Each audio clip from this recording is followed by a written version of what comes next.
6장 1절.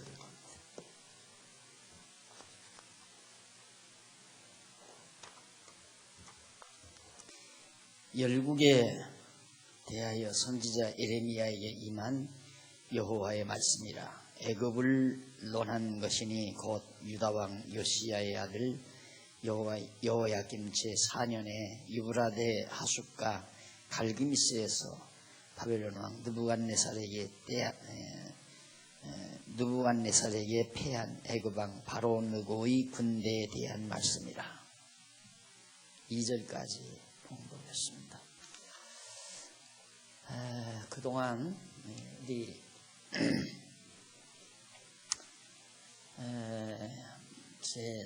구원과 보수에 대한 예레미야 30장부터가 구원, 하나님께서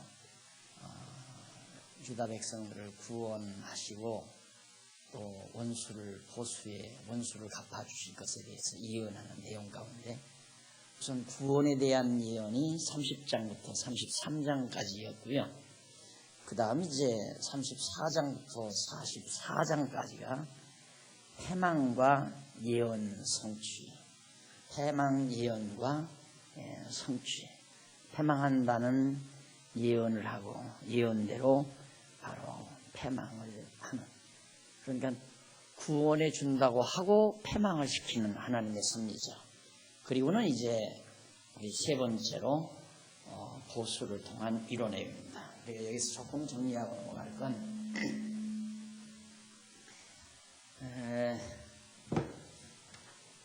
구원과 보수에 대한 예언인데, 두 번째가 이제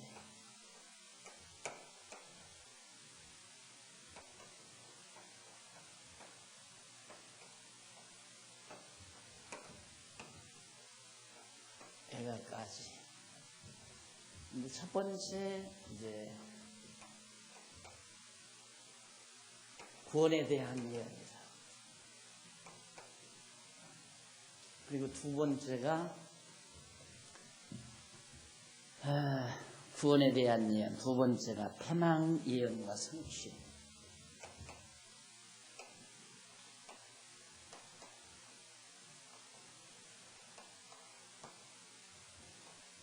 이게 30장부터 33장까지,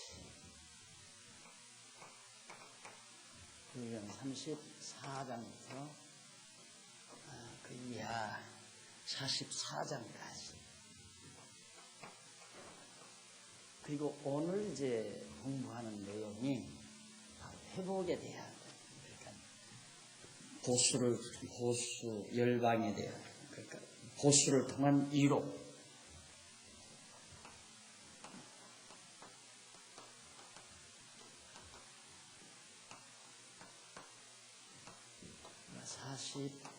45장에서부터 52장 마지막 장까지. 이거 왜 기록을 했냐면 하나님이 구원할 것도 예언하고 원수 갚아줄 것도 예언을 해요. 그런데 먼저 망하지도 않았는데 내가 구원해 주마 하고 예언을 합니다. 하나님께서 이스라엘 백성들 이제 망할 건데 패망할 건데 걱정하지 말아라, 내가 구원해 주마. 그리고는 또 패망도 예언을 해요. 패망을 예언해 놓고 예언대로 패망을 해요. 그리고는 이제 또 여기서 구원해 준다는 언약대로 이스라엘 유다 백성들을 패망시킨 이방 대적들을 다 원수로 갚아요, 하나님. 그리고는 이제 위로를 해주죠. 이제 하나님의 섭리거든요. 자, 그러면 구원을 이미 정해놓으시고 멸망시킨다는 거, 그리고 멸망시켜놓고 이미 정해놓은 대로 멸망시킨 대적들을 다 멸하고서 위로해 주신다. 즉 구원해 주시는 게 위로해 주시는 거죠. 자, 여기에서 이제 뭐가 우리들이 이제 쉽게 정리할 수 있느냐면, 하나님께서 에덴 동산에 아담을 창조해 놓으시고 아담을 범죄에서 쫓겨나게 하잖아요. 에덴 동산에서 범죄함으로 쫓겨나게 만들어요. 이스라엘 유다 백성들을 패망시켜서 바벨론으로 사로잡혀 가게 하듯이 아담도 이미 범죄하고 에덴 동산에서 쫓겨나죠. 근데 그 전제가 뭐냐면 이미 구원해 줄 것 하나님이 정해 놓으시고 쫓아낸다. 그리고는 다시 구원해 준다. 그러니까 제가 늘 강조에 늘 가끔 하는 말씀드리는 내용이, 아니 다시 구원해 줄 거 애당초 그냥 망하지 않게 하면 되는데 뭐 때문에 망하게 했다가 구원해 주는가. 구원해 줄 거 다 정해 놓으시고 왜 패망을 시키나. 문제는 여기서 깨닫게 하려는 것이다. 그러니까 우리 인간의 인식구조라는 거, 우리 인간이 가지고 있는 인식구조는 절대적인 인식이 불가능하다. 다시 말해서 망해보지 아니하면 구원에 대한 기쁨도 모르는 것. 그러니까 배고파보지 아니하면 좋은 음식을 먹는 기쁨을 모르는 거죠. 우리 인간의 인식이라는 게 그래요. 그러니까 그러한 상대적인 유한한 인식 기능을 가지고 있는 우리 인간에게 하나님의 은혜를 깨닫게 하기 위해서는 멀쩡한 이스라엘 유다 백성들을 이방인에게 맡겨서 다 패망하게 만들어가지고, 그리고는 또 이방인들 너희들을 위해 내 백성 때렸느냐 하고 원수들을 다, 대적들을 다 진멸시키고 하나님의 택한 백성들은 위로해주는, 이게 하나님의 생각의 구도예요. 모든 하나님의 섭리의 구도. 그러니까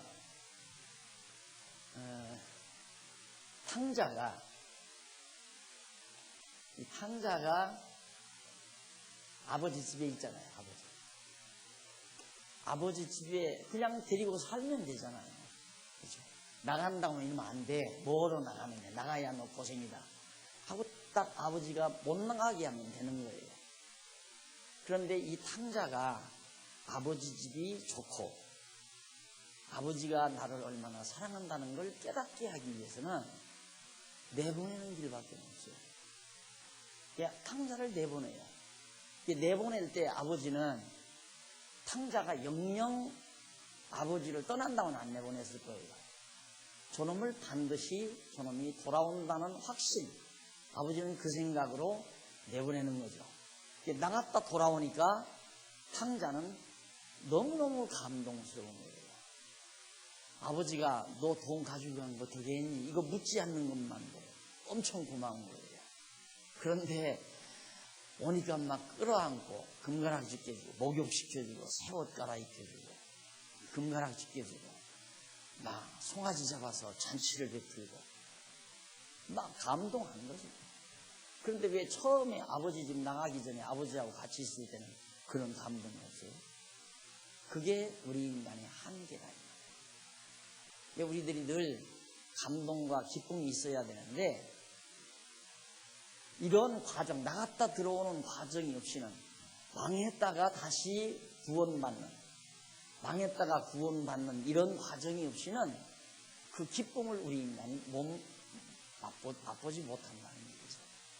그래서 하나님께서는 탕자도 이랬듯이 아담도 꼭 이렇게 봐요.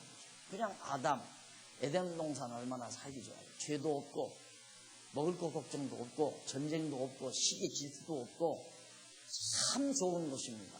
모든 불이라는 게 없는 곳 아니에요. 처음 지어놨습니다. 하나님 보시기에 참 좋았던 곳입니다. 그런데 하나님께서는 왜 그 에덴 동산에서 아담을 내보내셨다가 다시 구원해 주시는가? 바로 원수들, 여기 패망할 때 원수들에게 정말 막 잔인하게 예루살렘 성이 다 파괴되고 그 아름다운 성전, 그 아름다운 왕궁들이 전부 불타버리고 잔인하게 다 파괴되잖아요. 그럴 때 얼마나 억울했겠어요. 유대인들이, 예루살렘 유대인들이. 그 억울한데 그 억울함이 어떨 거예요? 힘이 약한데. 보복할 수도 없고 그러니까 억울하기만 하는 거죠. 억울하기. 그런데 그 억울함을 하나님이 그 원수들을 다 갚아줘 버려요. 전부 진멸시킨다. 그때 유대 백성들은 환희에 벅찬 거죠. 속이 다 풀리는 겁니다. 그리고는 구원해서 위로를 해주는 거죠. 그래서 여기서 이제 감동이 나오고 감사가 있고 기쁨이 있고 하나님께 대한 경외심이 나오게 됩니다. 이게 이제 하나님이 인간을 섭리해 가신 하나님의 백성들을 섭리해 가시는. 그래서 지혜라는 건 뭐냐면 그냥 이렇게 나갔다 들어오지 않아도 아버지가 참 좋다. 아버지가 정말 나를 사랑한다. 정말 나는 아버지 품 절대 안 떠날래. 우리 아버지가 최고야. 이렇게 알고 사는 아들이 훨씬 지혜로운 거죠. 그러지 않고 이놈이 내 고집대로 내 멋대로 아버지한테 간섭받기 싫다. 나는 아버지 없이 내 멋대로 한번 살아봐야 되겠다. 이런 생각하는 탕자가 한없이 미련한 것처럼 지금 우리도 마찬가지예요. 우리도 내 고집대로 살려고 하면 탕자의 생각이에요. 내 고집대로 살려고 하니까 내 생각대로 안 되지 않아요. 안 되니까 거기는 이제 불만이 나오고 짜증이 나오고 그래서 이제 하나님께 대한 원망이 나오고 그런데 내 고집대로 살려고 하지 않냐고 아버지 품에서 아버지 슬하에서 아버지 섬기면서 아버지의 아들로 사랑받으며 살려고 한다면 훨씬 지혜로운 자죠. 근데 탕자는 지혜롭지 못해서 나갔다 들어와서야 깨닫게 됩니다. 근데 큰아들 보세요. 큰아들은 안 나갔잖아요. 안 나갔는데 안 나간 큰아들은 불만이 대단해요.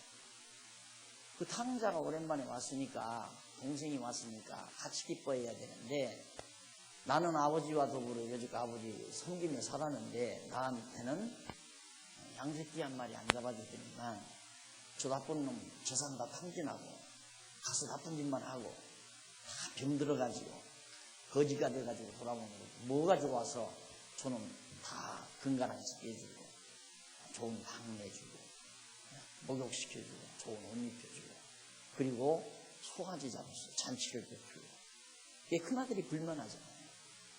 그러니까 이게 이제 우리 인간의 느낌, 인식의 한계도 되고 느낌의 한계도 되고 그러니까 감동이란 그냥 안 돼요.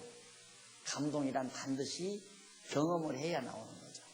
아픔을 경험을 해야 그 아픔이 멎어질 때 기쁨, 즐거움 이런 거 나오죠. 가난해 봐야 가난을 벗어나서 여유 있는 삶이 참 좋은 줄을 알게 되죠. 그게 이제 우리 인간의 인식의 한계, 느낌의 한계라는 얘기입니다.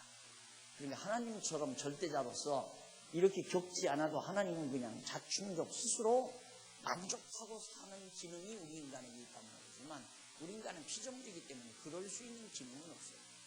그래서 우리를 하나님께서는 이 땅에 어두운 날도 겪게 만들고 밝은 날도 겪게 만들고 그래서 내가 항상 하는 얘기는 몸 건강하고 모든 것이 여유 있고 그리고 큰 불편이 없을 때 이걸 한없이 감사한 마음이 있어야 되거든요.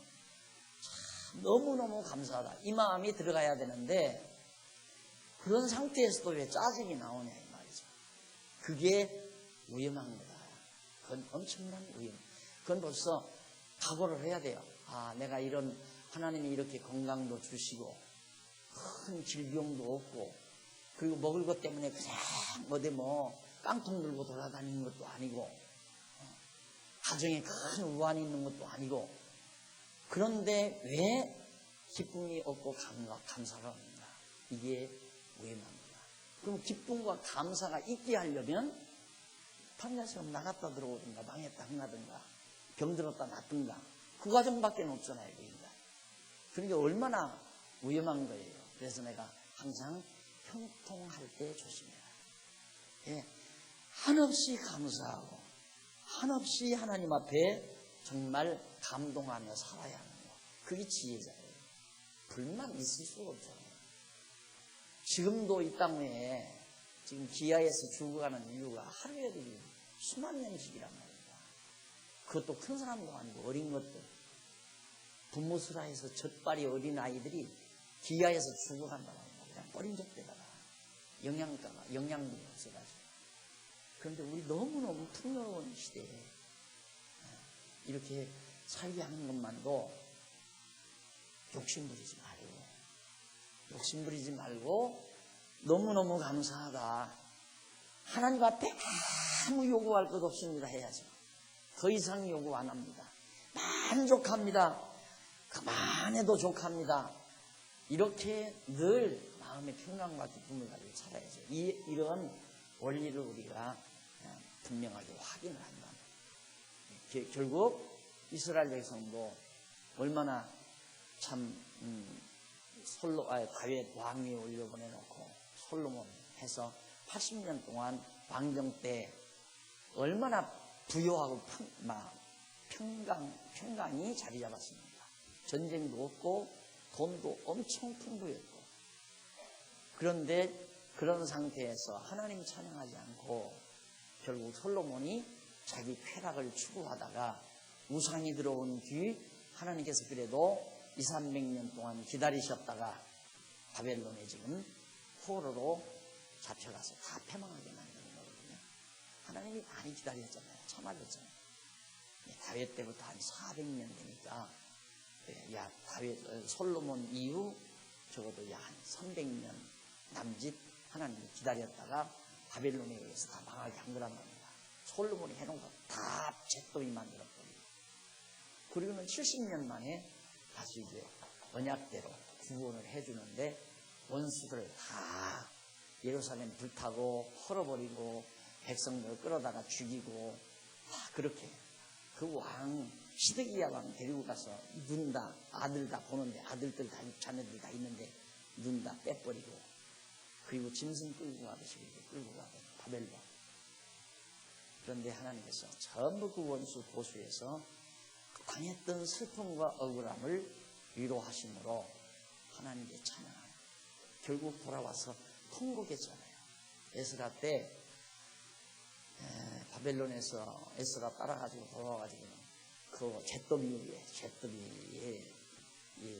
돼버린 예루살렘 성전 터를 놓치요. 다 지대를 다시 지대를 놓고 대성통곡했잖아요. 온 백성 슬퍼서 통곡한 게 아니라 너무너무 감동스럽고 감격해서 통곡하며 하나님을 찬양하는 것이 에스라서에 나옵니다. 그러니까 우리 믿는 성도들이 욕심 절대 안 합니다. 그건 안 됩니다. 그냥 거듭 말씀드리지만 몽롱강하고 깡통 들고 어디로 다니지 않냐고. 가정에 큰 무한 없으면 한없이 감사만 해야 돼요. 한없이 기쁘고 즐겁고 감사한 마음. 욕심 부리면 또 있죠. 나도 욕심 부리면 있어요. 나도 욕심 없는 거 아니에요. 욕심 부리면 얼마든지 있죠. 우리 딸 둘 사위 하나, 그 사위들 근사한 사위들 좀 얻었으면 좋겠다. 다 부질없는 생각. 하나님이 다 짝지어 놨으면 언제 만나도 만난다는 거 믿어버리고 그런 것들 욕심 부릴 것도 없고 걱정할 것도 없고.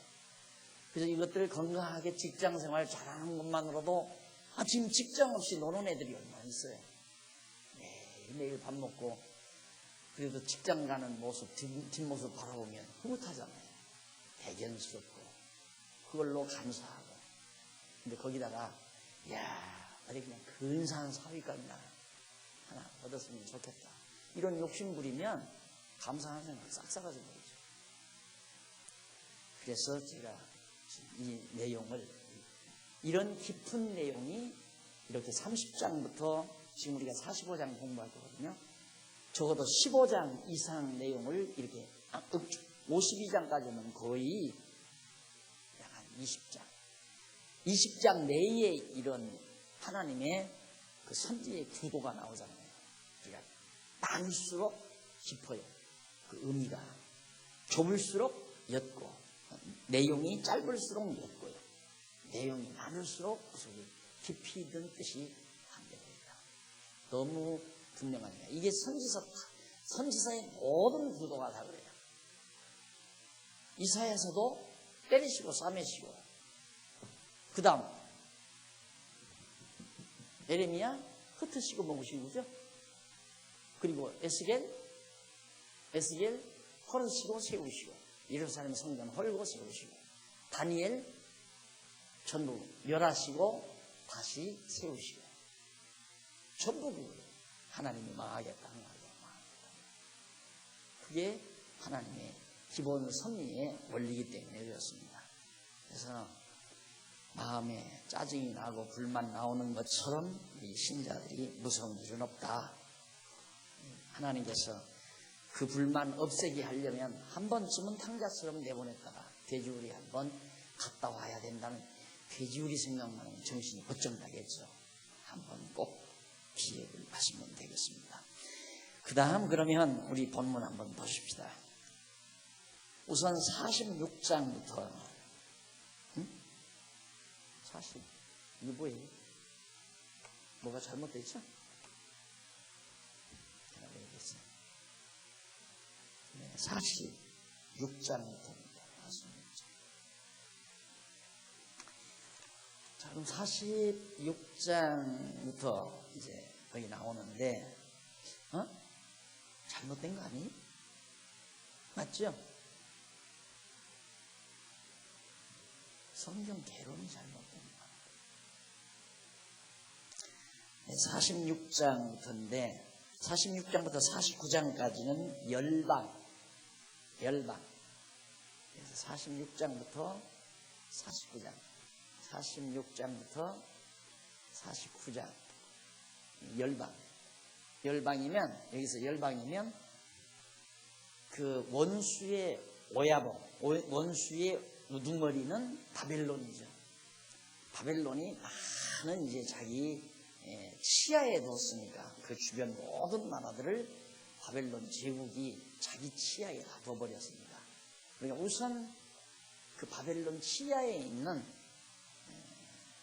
열방들, 이들을 하나님이 다 멸하신다.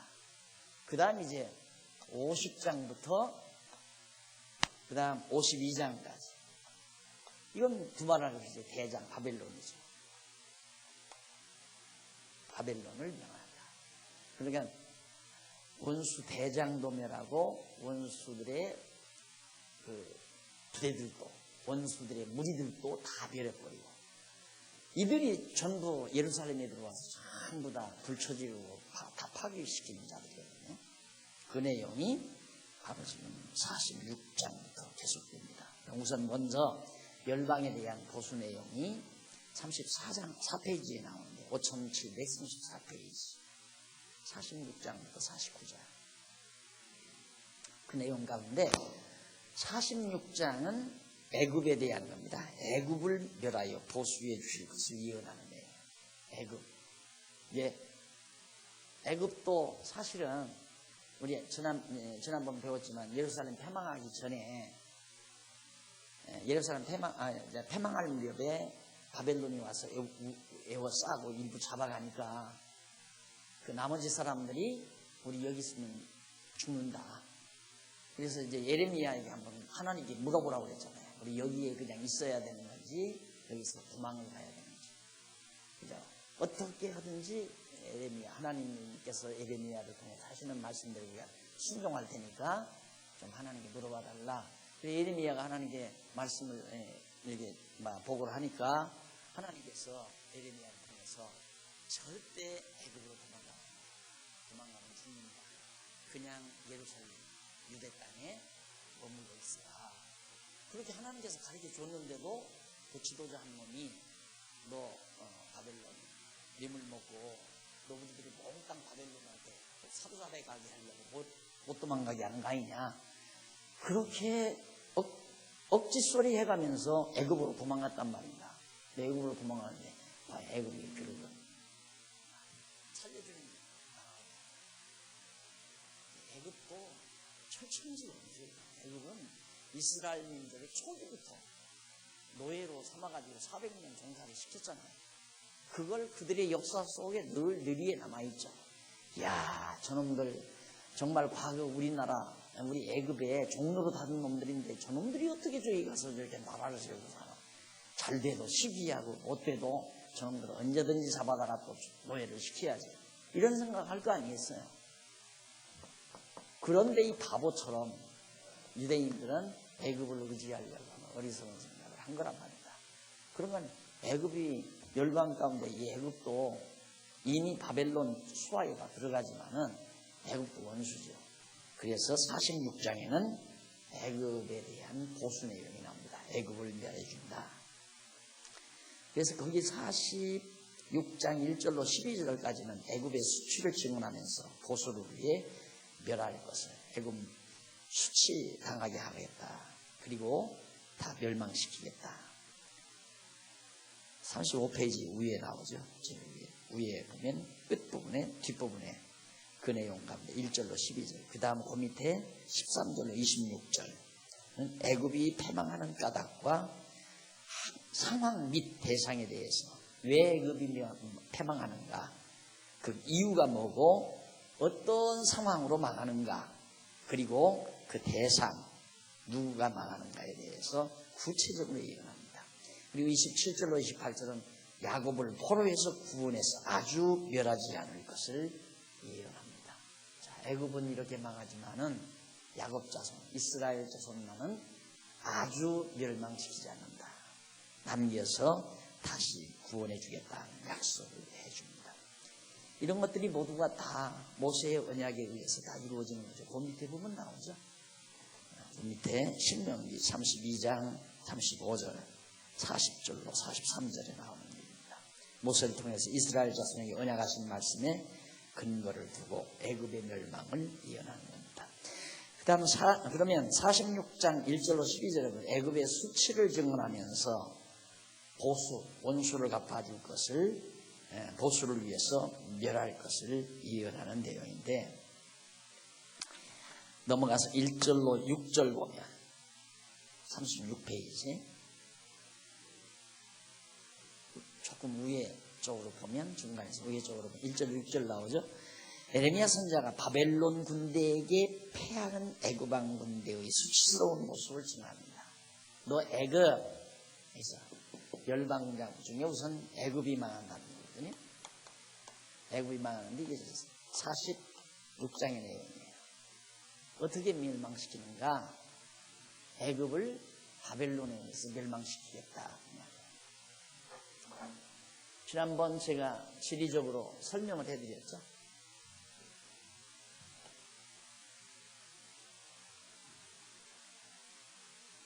여기가 이제 애굽인데 예루살렘이 여기란 말입니다. 바벨론은 이제 바벨론이고, 바벨론 중심부고, 이 바벨론이 이 인근 나라들을 다 점령해서 아수르 점령함으로 말미암아 이 북쪽 이스라엘 다 점령했잖아요. 이 일이 다 점령했죠. 다 전부 다 점령해서 했는데 문제는 이제 여기를 점령해야 하잖아요. 그러니까 예루살렘 집어 잡수고 바벨론에 먹고 그 다음 이제 애굽으로 가서 애굽을 치르는 거예요. 근데 예루살렘 망했잖아요. 34장 45장 여기에서 실제로 패망에 대한 예언이 이루어졌단 말이에요. 망했으니까 그 다음 망할 자리는 애굽이죠. 애굽 멸망시키겠다. 애굽을 왜 멸망시키는가? 하나님의 택한 백성 유다를 조롱한 거예요. 쉽게 말하면 속을 두고, 그냥 속에는 유대인들이, 이 이스라엘 유대 백성들이 막 믿기도 하고 막 시기도 나고 언제 기회만나면 다 잡아삼키고 싶은데 겉으로는 좋은 척하고 도와주는 척하면서 속여먹었죠, 유대인들.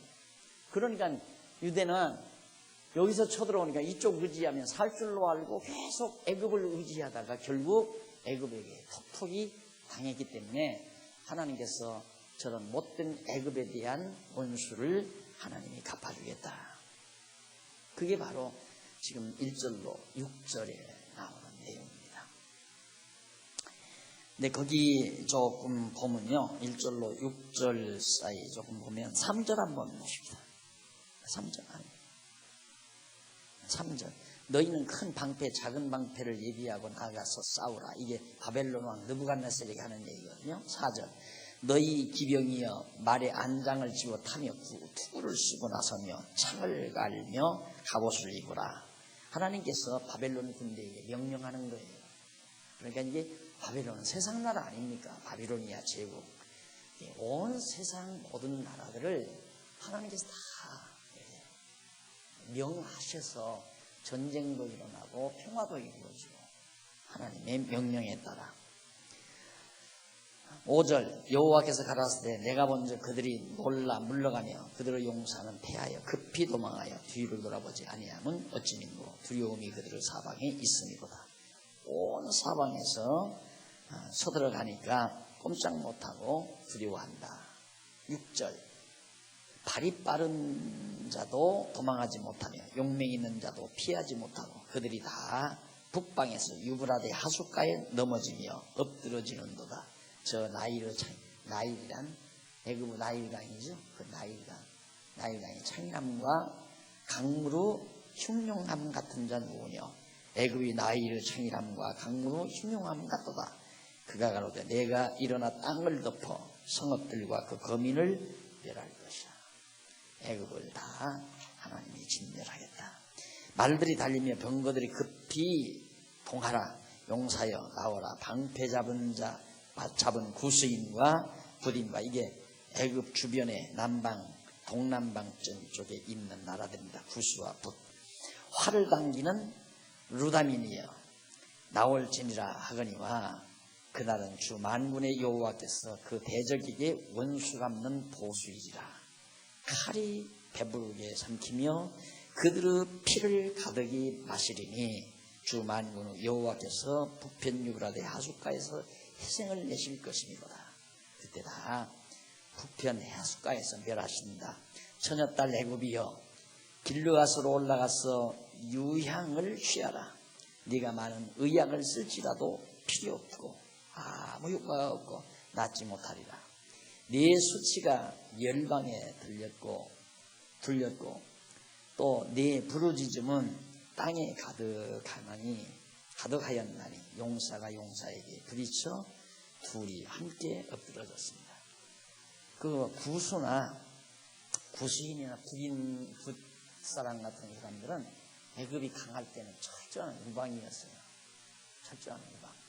그러니까 다 인간 세계라는 것은 이용 가치에 따라서 친하고 안 친하고 이 관계가 다 되어지는 겁니다.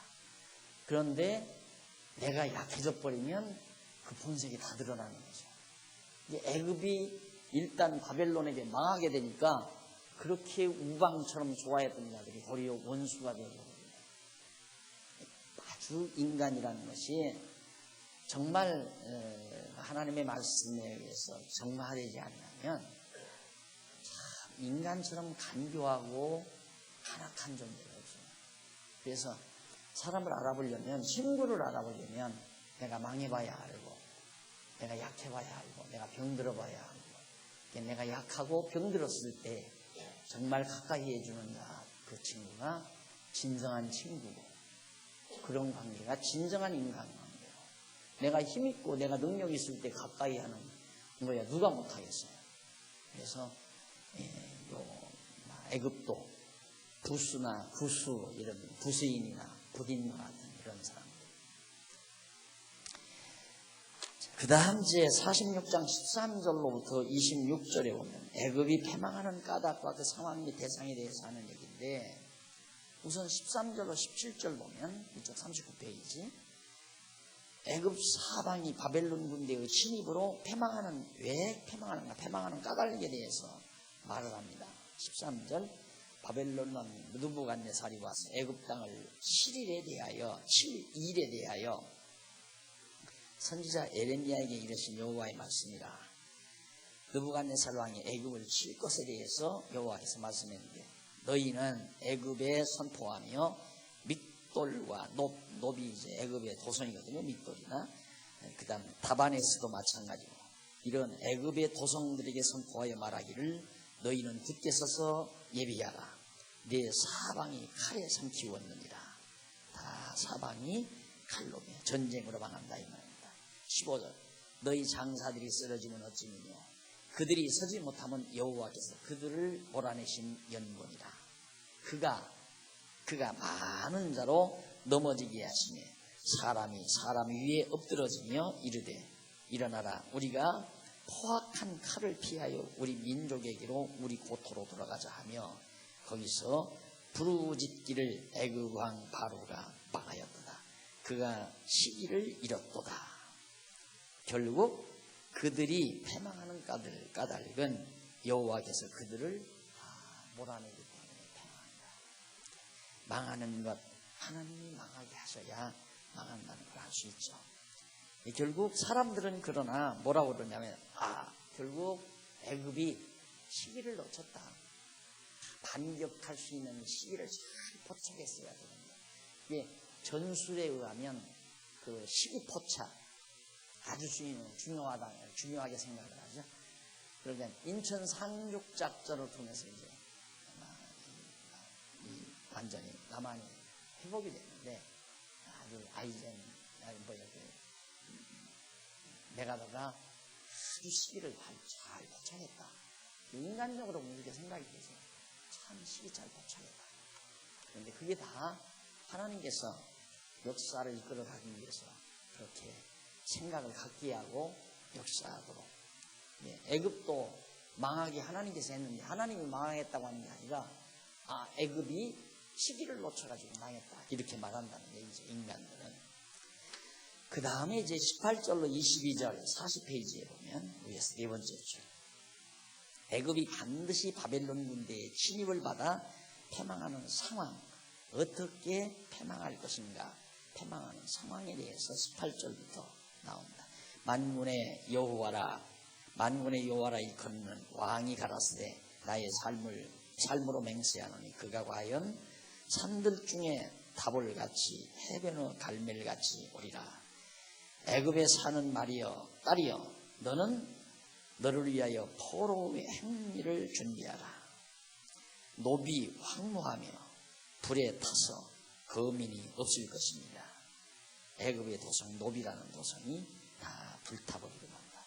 애굽은 심히 아름다운 암송아지라도 북에서부터 멸망이 이르렀느니라. 또 그중의 고용꾼은 외양간의 송아지 같아서 돌이켜 함께 도망하고 서지 못하였나니 재난의 날이 이르렀고 벌받는 때가 왔습니다.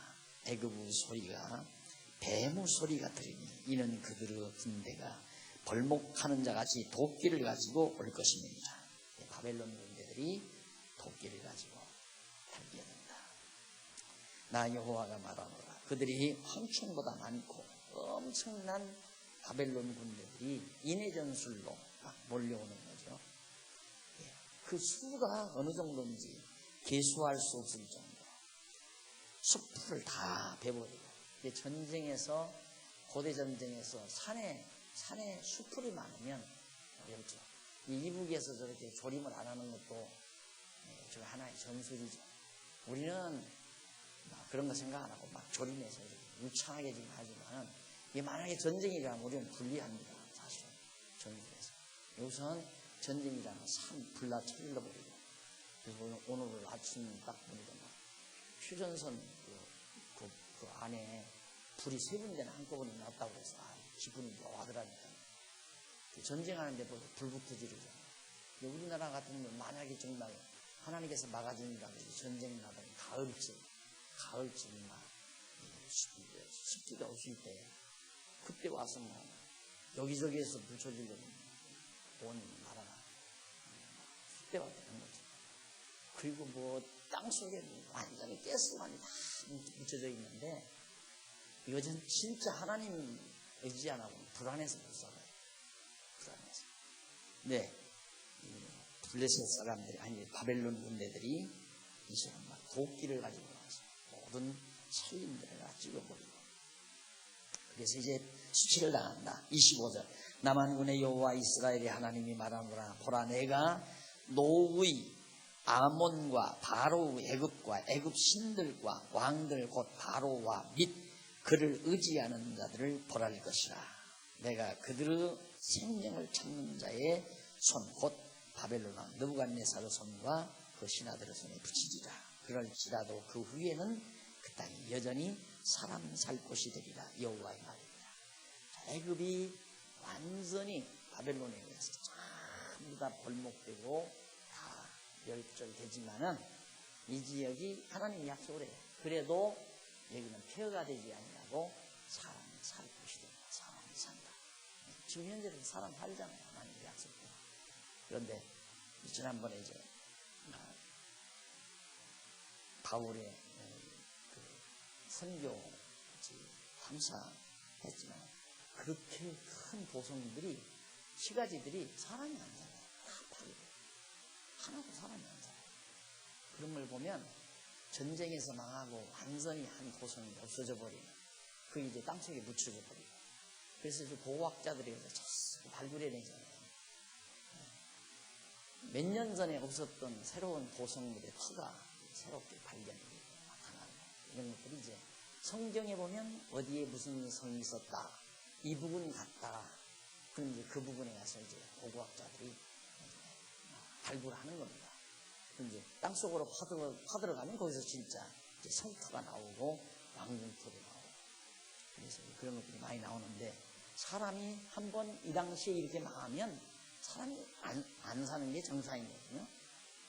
그런데 애굽은 사람이 사는 곳이 될 거다. 여호와의 말씀대로 사람이 살고 있다는 겁니다.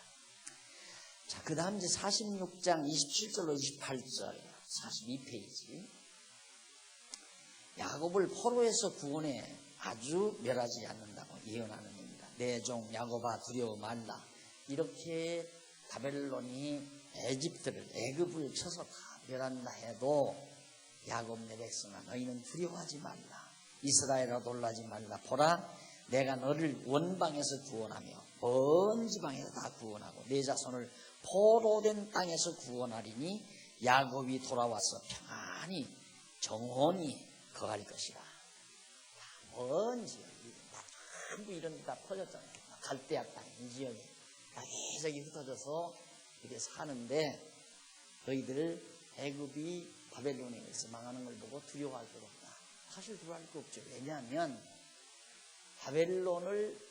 바벨론이 애굽을 멸하는 것은 사실 유다 백성들, 예루살렘 유다 백성들의 원수를 갚아주기 위해서 하는 거거든요. 유다 백성을 위해서 원수 갚는 일인데 유다 백성들이 두려워할 이유가 없잖아요.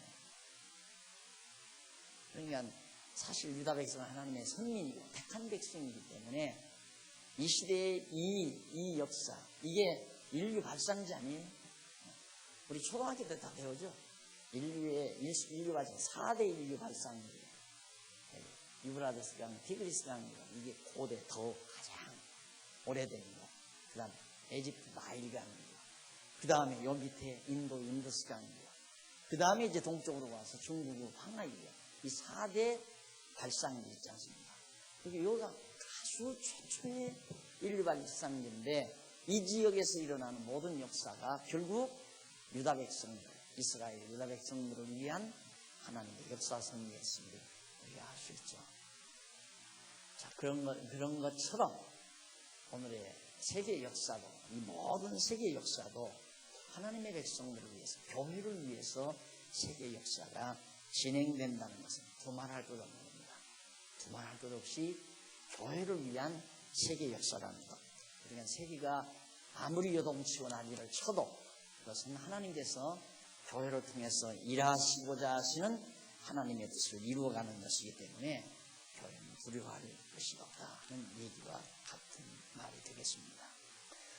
자, 그러면서 나 여호와가 말하노라. 내 종 야곱아 내가 너와 함께 하리니 두려워 말라. 내가 너를 흩었던 그 열방은 다 멸할지라도 너를 흩었던 열방들, 이 지역의 나라들, 흩었던 갈대아 지방의 이 지역의 나라들, 이건 다 멸할지라도 너희는 다시 돌아오게 해서 회복해 주겠다. 멸할지라도 너는 아주 멸하지 아니하리라. 내가 너를 공도로 징책할 것이요 결코 무죄한 자로 여기지 아니하리라.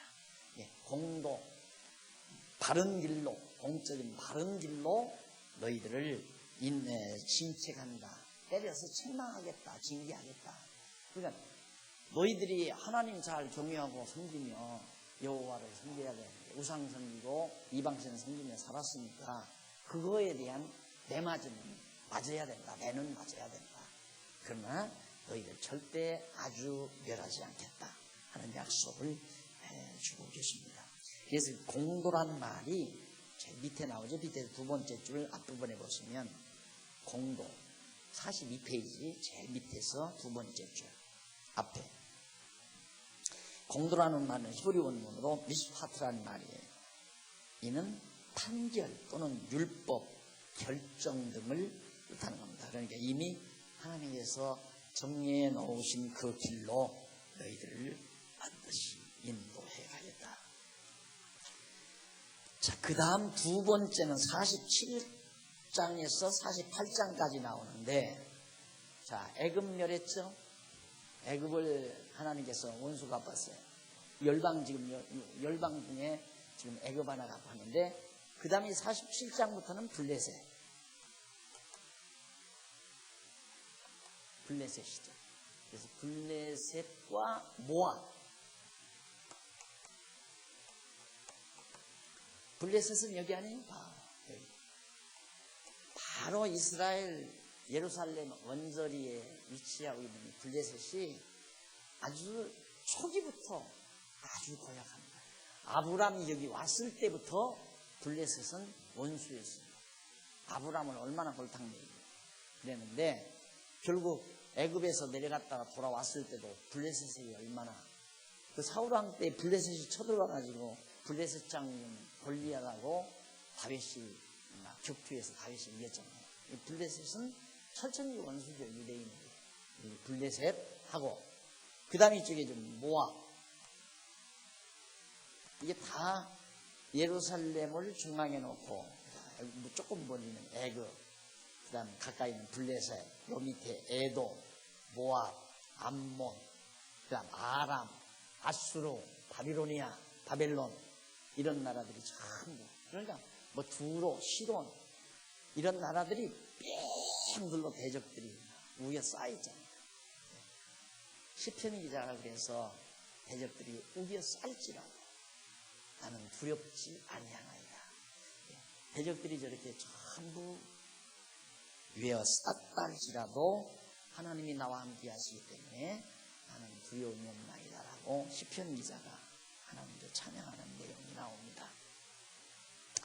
자, 그러면 47장 1절로 7절 보면 바벨론 군대를 하나님께서 명령을 해요. 군대에게 뭐라고? 블레셋을 멸하게 하셨다고 예언합니다.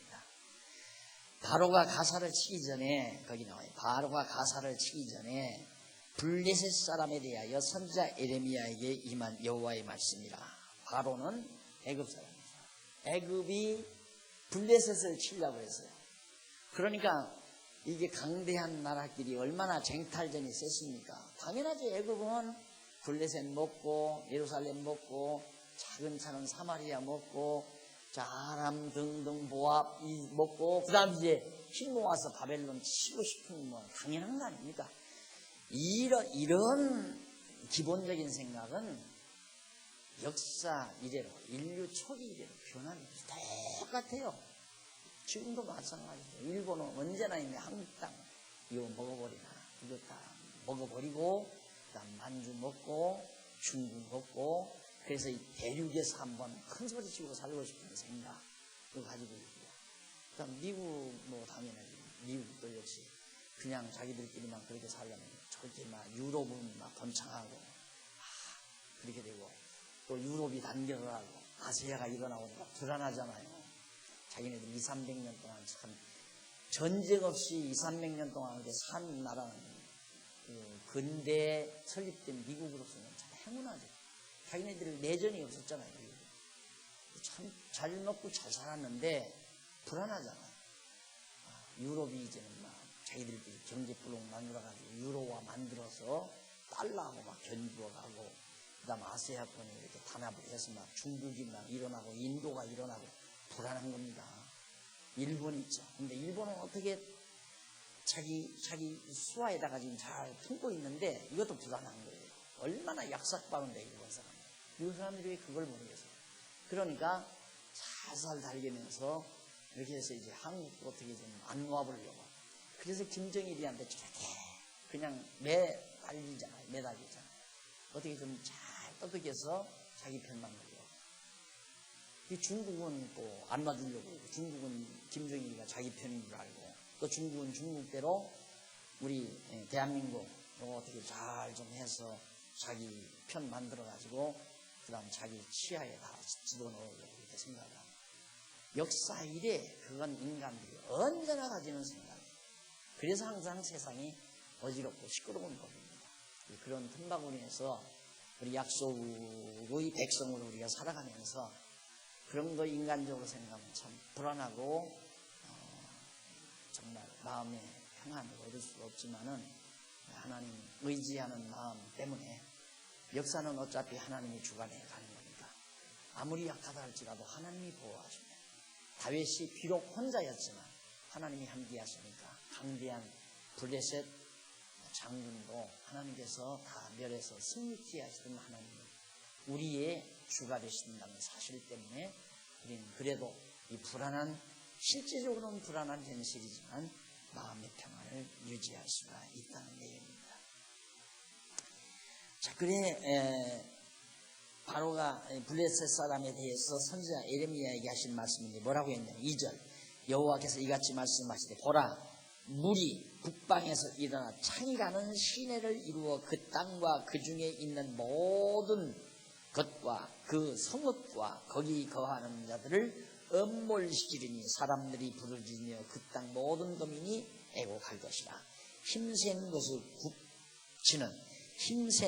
굳히는 소리와 달리는 병거 바퀴 울리는 소리에 아비의 손이 풀려서 그 자녀를 돌아보지 아니하리니 이는 블레셋 사람을 진멸하시며 두로와 시돈에 남아있는 바 도와줄 자를 다 끊어버리시는 날이 이름이라. 여호와께서 갑돌섬에 남아있는 블레셋 사람을 멸하시리라. 블레셋 애굽이 치기 전에 완전히 바벨론에 가서 다 멸해버립니다. 블레셋에 대해서 예언한 내용이에요. 그래 얼마나 말들이 막 무섭게 막 도망을 가는지 그 말굽 소리에 사람들이 맥이 풀려가지고 도망치는 말굽 소리에 맥이 풀려서 손이 다 풀려버리고 납니다. 자녀들 돌아보를 겨를도 없이 정신이 다 혼미해가지고 그렇게 블레셋이 망한다. 아무도 도와줄 자도 없고 의지할 자도 없고 가사가 삭발되었고 삭발됐다는 건 수치를 당한다는 얘기예요. 머리를 싹 깎아버리면 수치당하는 거예요. 이 가사도 블레셋 성읍이죠. 아스글론도 역시 블레셋 성읍이고 그들에게 남아있는 평지가 멸망되었나니 네가 네 몸 베기를 어느 때까지 하겠느냐. 자기 몸을 찢고 베면서 통곡하고 슬퍼하고 여호와의 칼이여 네가 언제까지 쉬지 않겠느냐. 네 집에 들어가서 가만히 쉴지어다. 여호와께서 이를 명하신즉 어떻게 쉬겠느냐. 아스글론과 해변을 치리하여 그가 명정하였느니라. 하나님께서 그렇게 명하셨기 때문에 블레셋이 이렇게 다 망합니다. 그래서 여러분 역사는 항상 아전인수라고 여러분들이 그렇게 생각하면 안 됩니다. 반드시 이 세상 역사는 택한 백성을 역사의 해고로 하고 역사를 섭리합니다. 여기도 아까 말씀드렸잖아요. 이스라엘 작은 땅덩어리지만은 이 이스라엘 민족을 중심으로 해고로 삼고 하나님의 역사 섭리의 시선은 여기에 집중되어 있습니다. 그리고는 이 지대의 역사를 하나님이 섭리하는 거란 말입니다. 이게 이제 구약시대의 역사죠. 이 인류 발상기, 최초의 인류 발상기 시대의 이 역사가 여기가 바로 하나님의 동자의 초점이 모아지는 곳이었듯이 마찬가지로 이제는 세계 역사, 이 세계 모든 역사는 하나님의 나라, 즉 그리스도의 몸된 교회에 하나님의 시선의 초점이 모아져 있다. 그리고 역사를 섭리해 간다 이 말이죠. 그래서 사실 이제 이번에 우리 강남노예에서 강남노예 재직회 연합회에서 특강 한다고 하더라 주제를 달라고 해서 아침에 나가서 그 주제 하나를 정해봤습니다. 정해보면 한국교회 현주소와 우리의 정체성에 대해서 한번 생각해 보고 싶어서 그렇게 주제를 정했습니다. 한국교회의 현주소. 우리 한국교회 현주소를 알면 세계 역사에 대한 지금 특히 이제 아시아에서 일어나고 있는 일, 중동에서 일어나는 일, 사실 세계 역사라는 게 다른 거죠. 아시아에서 일어나는 일, 중동에서 일어나는 일이 세계 역사에 다죠. 비교적 지금 유럽은 이렇게 안정되어 있잖아요. 이렇게 막 출석되지를 않고 유럽 모든 국가들이 전부 다 연합체를 이루어가지고 통화를 하나로 만들어서 그래서 경제 연합체를 이루어버렸기 때문에 서로 치거나 싸우거나 이게 들쭉날쭉하지 않아요. 이게 비교적 평온하다 이 말입니다. 그럼 어디가 지금 가장 소용돌이가 심한가? 이 아세아권, 중동과 아세아. 엊그저께도 120명이나 폭탄 테러로 죽었잖아요. 또 지금 인도의 경제 성장이 군부시기에 와가지고 중국이 지금 일어나고 그런 와중에 지금 올림픽 틈을 타고 티베트가 독립하려고 난리 나니까 지금 중국은 긴장을 하고 그 여권도 잘 안 내준다고 그러잖아요. 이번에 선발대로 가려고 하는데 여권을 잘 안 내줘가지고 그래서 한 분이 노예에서 가야 되는데 못 간다고 했어요. 이런 것들이 다 이게 세계 지금 현재 우리 세계의 움직임인데 이런 움직임이 우리 교회와 무슨 관계가 있나? 그걸 바라보면 정확하게 역사를 직시할 수 있습니다. 현대사를 바르게 볼 수 있다는 얘기죠. 우리의 시각에서는 다 긍정적으로 보이는 거예요. 어떤 일이 일어나도 아시아에서 여러 가지 일이 일어나고 중동 일이 일어나도 결국 하나님께서 진행하시고자 하시는 미래사를 준비해 가시는 하나의 과정으로 이렇게 바라보아지기 때문에 오늘의 현실을 바르게 보고 미래를 대처하는 이런 슬기를 우리가 발휘할 수 있다는 얘기가 됩니다. 그래서 우리를 중심한 기독교를 중심한 주님의 몸된 교회를 중심한 세계사의 섭리, 이게 이제 바로 우리가 살아가는 삶의 정말 보람이자 뿌듯함이죠. 역사의 중심이라는 의미에서. 그리고 그 다음에 하나님께서 그렇게 명하셨기 때문에 명해서 그렇게 되도록 정했다. 명정이라는 말이 나요. 명정. 하나님의 명령에서 정했다. 확정해놨다. 그러니까 되는 거야. 하나님이 명해서 정했기 때문에 블레셋은 망한다. 자, 그 다음 이제 48장 1절로 10절 거기는 이제 모압에 대한 말입니다. 모압. 그렇죠? 여기는 다음 시간 모압의 멸망에 대해서 오늘 강의에서 마무리합니다. 기도하십시다.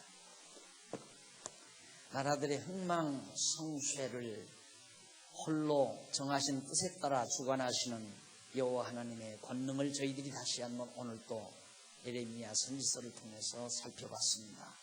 하나님 아버지, 우리를 이 시대에 태어나게 해서 이런 좋은 환경, 편안한 환경 속에 우리를 두셨건만은 왜 하나님이 이런 환경에 우리를 두셨는지를 모르고 살아간다면 어찌 하나님 앞에 감사가 나오며 마음에 평안이 있고 하나님 앞에 감동하며 살 수 있겠사오리까.